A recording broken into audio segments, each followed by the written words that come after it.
Selamat pagi, salam sejahtera untuk kita semua.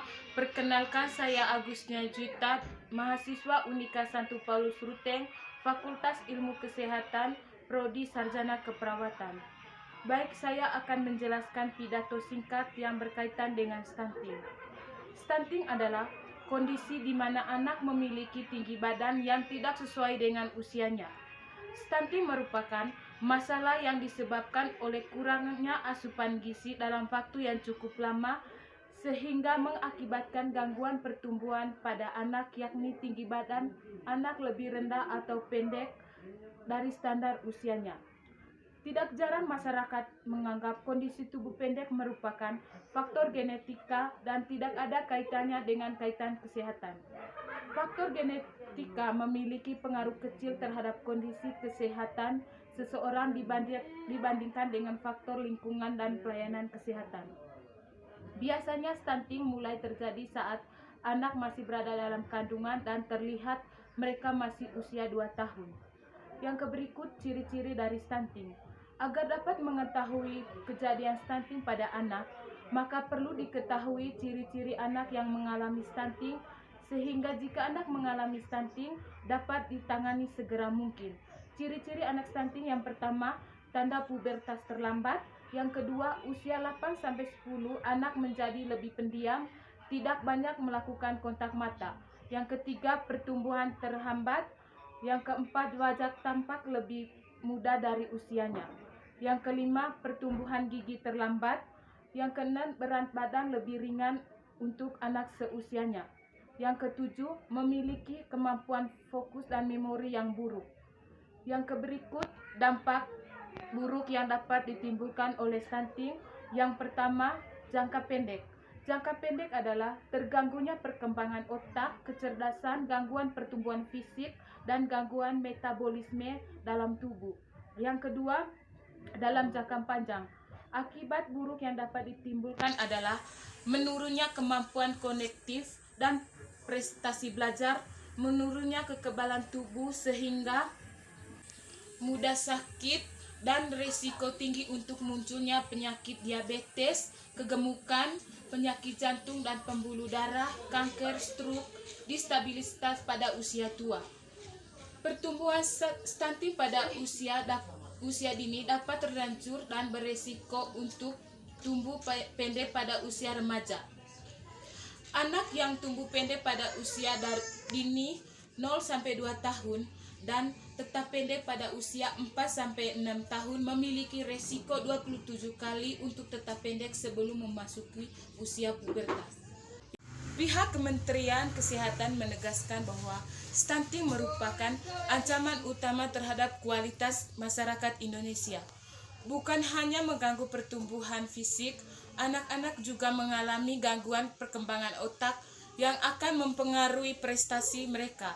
Selain itu, anak yang menderita stunting akan memiliki riwayat kesehatan yang buruk karena daya tahan tubuh yang buruk.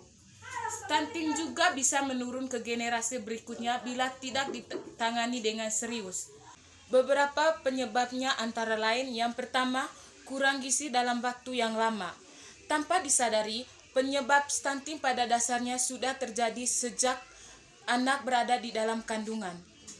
Sebab sejak di dalam kandungan, anak bisa jadi mengalami masalah kurang gizi. Penyebabnya adalah karena sang ibu tidak memiliki akses terhadap makanan sehat dan bergizi seperti makanan yang berprotein tinggi sehingga menyebabkan buah hatinya turut kekurangan nutrisi. Yang kedua, pola asuhan kurang efektif. Pola asuhan yang kurang efektif juga menjadi salah satu penyebab stunting pada anak. Pola asuhan di sini berkaitan dengan perilaku dan praktik pemberian makanan kepada anak. Bila orang tua tidak memberikan asupan gizi yang baik, maka anak bisa mengalami stunting. Yang ketiga, pola makan. Rendahnya akses terhadap makanan dan nilai gizi tinggi serta menu makan yang tidak seimbang dapat mempengaruhi pertumbuhan anak dan meningkatkan risiko stunting. Hal ini dikarenakan ibu kurang mengerti tentang konsep gizi sebelum, saat, dan sesudah melahirkan. Yang keempat, tidak melakukan perawatan pasca melahirkan. Setelah bayi lahir, sebaiknya ibu dan bayi menerima perawatan pasca melahirkan. Sangat dianjurkan juga bayi untuk langsung menerima asupan ASI agar dapat memperkuat sistem imunitasnya. Yang berikut cara mengatasi. Yang pertama, pahami konsep gizi. Pastikan Anda mendapatkan asupan gizi yang cukup setiap hari, terlebih saat masa kehamilan. Pahami konsep gizi dengan baik dan terapkan dalam pola asuhan anak. Yang kedua, pilih menu beragam. Upayakan untuk selalu memberikan menu makanan yang beragam untuk anak. Jangan lupa faktor gizi dan nutrisi yang dibutuhkan mereka setiap hari. Saat masa kehamilan dan setelahnya, ibu perlu mendapatkan gizi yang baik dan seimbang agar dapat menghindari masalah stunting. Yang ketiga, pemeriksaan rutin. Selama masa kehamilan, ibu perlu melakukan check up untuk pemeriksaan rutin untuk memastikan berat badan sesuai dengan usia kehamilan. Yang keempat, pentingnya ASI. Air susu ibu mengandung banyak gizi baik yang dapat menunjang pertumbuhan anak. Dalam ASI terdapat zat yang dapat membangun sistem imun anak sehingga menjauhkan mereka dari berbagai masalah kesehatan. Salah satunya adalah stunting. Yang kelima, tingkat kebersihan. Sakit infeksi yang berulang pada anak disebabkan oleh sistem imunitas tubuh yang tidak bekerja secara maksimal. Saat imunitas tubuh anak tidak berfungsi baik, maka risiko terkena berbagai jenis gangguan kesehatan termasuk stunting menjadi lebih tinggi. Baik, terima kasih. Sekian pidato singkat saya. Bila ada kata-kata yang kurang berkenan, saya mohon maaf.